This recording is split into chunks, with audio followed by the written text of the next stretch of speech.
চাষি ও ইঁদুর। এক চাষি ভবিষ্যতের জন্য কিছু ধান জমা করে রেখেছিল। তার ঘরের পাশে একটি ইঁদুর বাস করত। সে দেয়াল ছিদ্র করে ধান সরাতে শুরু করল। কিছুদিনের মধ্যেই অনেক ধান নিয়ে গেল।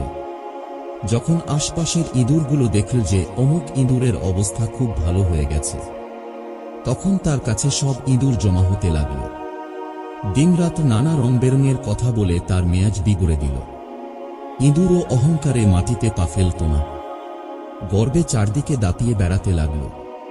চাষি ধানের ঘরে ইঁদুরের আনাগোনা ও লাফালাফি দেখতে পেয়ে সমস্ত ধান সরিয়ে নিল। ওদিকে অল্পদিনেই ইঁদুরের ধান শেষ হয়ে গেল।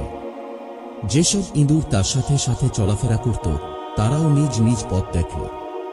ইঁদুর আর কি করবে, একদিন মনের দুঃখে দেয়ালে মাথা ঠুকে মারা গেল। শিক্ষা: আয় বুঝে ব্যয় করাই মানুষের কর্তব্য। যে আয়ের চেয়ে